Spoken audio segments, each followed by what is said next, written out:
Jorge Javier Romero, a esta hora conectado desde España con toda Latinoamérica a través de DNews. ¿Cómo está, profesor? ¿Qué tal? Buenas tardes desde Madrid. Muchas gracias por esta conversación para hablar en profundidad de algo que preocupa. Hemos hablado de los riesgos en América Latina durante varias semanas, ¿no es cierto?, a propósito de diversas alertas que se dan desde el mundo político, desde el mundo académico. Hemos hablado de los riesgos para la democracia también que hoy se viven en distintas partes del mundo con regímenes que avanzan, perdiendo de vista la democracia liberal, encaminándose a autocracia. México ha pasado de alguna forma invisible en torno a lo que sí está pasando al interior de ese país y al interior de las instituciones civiles. ¿Qué nos puede contar usted, Jorge? Bueno, que en México hemos tenido un proceso de deterioro de la incipiente democracia que hemos construido en los últimos 25 años, porque finalmente la transición a la democracia mexicana es un proceso de final del siglo XX.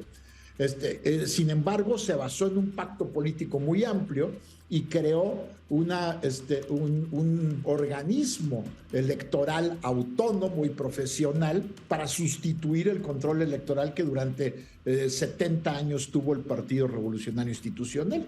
Entonces, México sale de ese régimen autoritario a final del siglo XX, entra en el siglo XXI en un régimen plural, competitivo, democrático, pero con muchos lastres estatales. El problema central es que el Estado mexicano, corporativo y clientelar como era durante la época del PRI, no se transformó.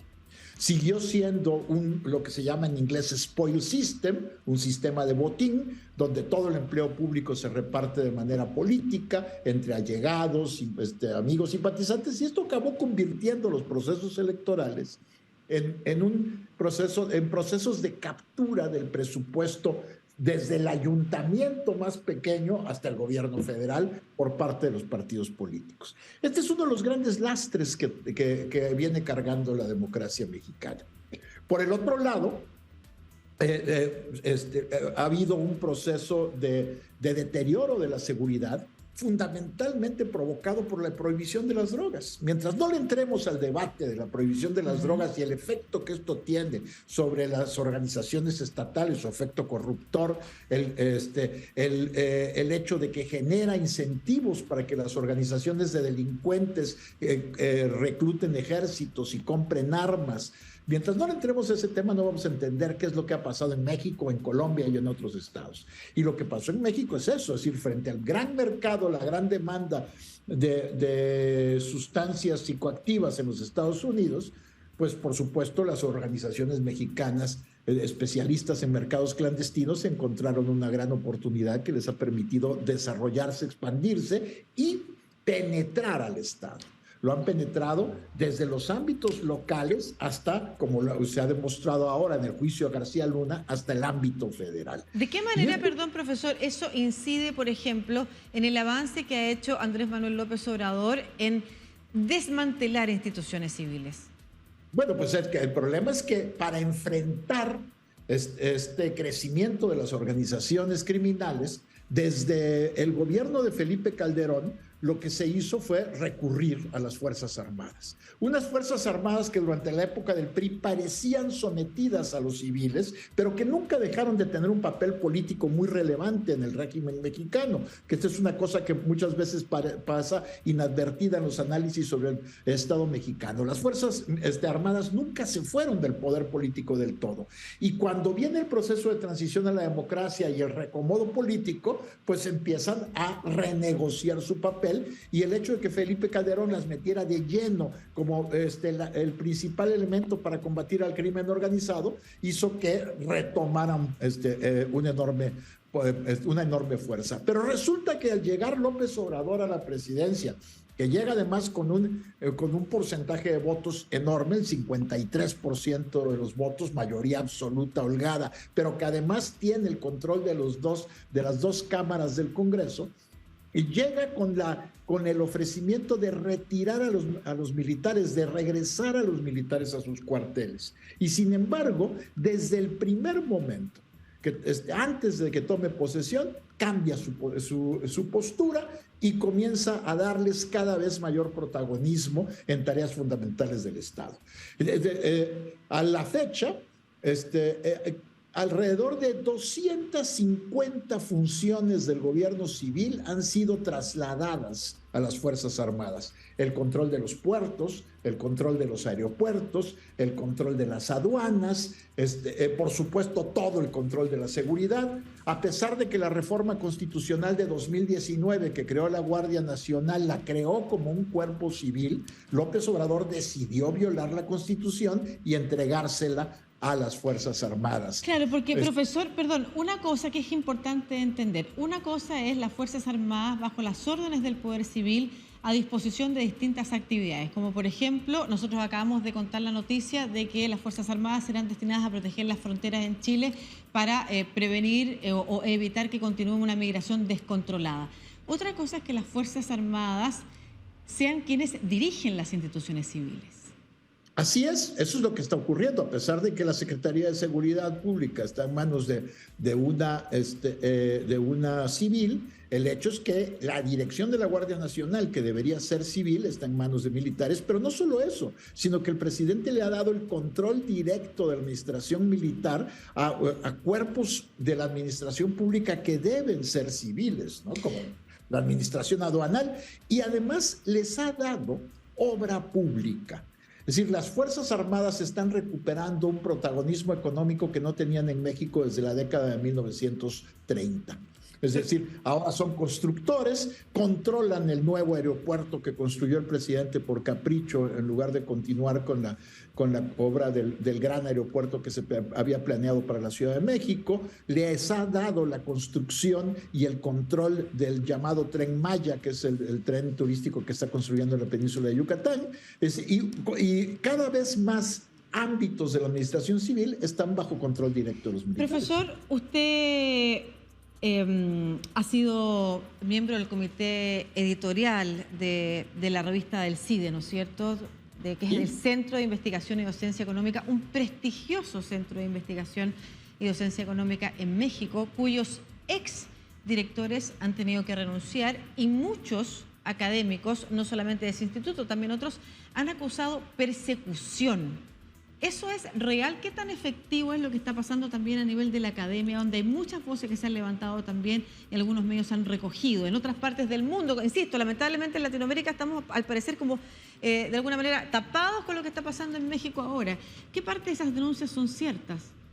Pues son absolutamente ciertas. Yo no solo fui integrante del comité editorial, sino fui profesor del programa de política de drogas del CIDE. Conozco muy bien lo que era el CIDE como un centro de investigación autónomo, público, de altísimo nivel académico, pero el presidente de la República desde su llegada y sobre todo su directora del Consejo Nacional de Ciencia y Tecnología, pues consideraban al CIDE un adversario, y lo que han hecho es desmantelarlo. Y desmantelarlo, capturaron la dirección de una manera absolutamente ilegal, impusieron un director que no tiene ni los méritos académicos, porque además es un plagiario, pero tampoco cumple con los requisitos para ser director. Lo hicieron forzando todos los procedimientos, lo impusieron, y él llegó a destituir a algunos de los cargos administrativos y académicos del CIDE, que eran más independientes y que eran además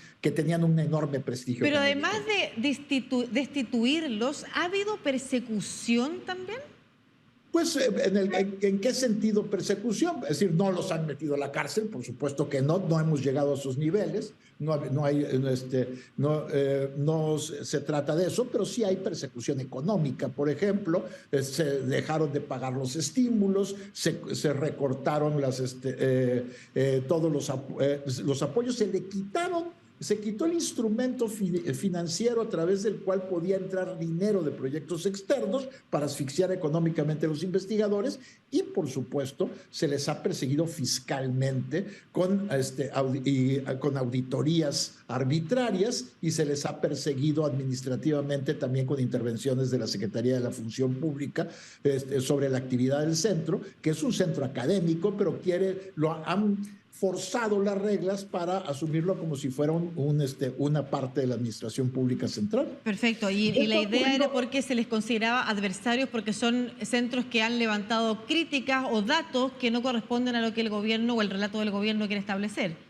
Así es, pero no de ahora, sino de siempre. Es decir, por ejemplo, durante todo el gobierno de Calderón y de Peña Nieto, en el programa de política de drogas del CIDE, estuvimos documentando los procesos de militarización y estuvimos documentando la violación a los derechos humanos que hacían las Fuerzas Armadas en sus intervenciones contra el crimen organizado, ¿no? Y eso no es nuevo. Y también un profesor muy distinguido que tuvo que salir del CIDE y se fue a la Universidad de Guadalajara, Mauricio Merino, se dedicó a documentar la corrupción de los gobiernos de Fox, Peña Nieto, Calderón, mucho antes de que llegara López Obrador. Y lo siguieron haciendo. Y eso López Obrador ya no lo toleró. Perfecto. Y entonces, como tiene una fanática stalinista al frente del Consejo Nacional de Ciencia y Tecnología, lo que hace es descalificar como neoliberal cualquier investigación que no sea a su cartabón. Para cerrar, el desmantelamiento de las instituciones civiles, ya sean académicas, de seguridad u otras, la instalación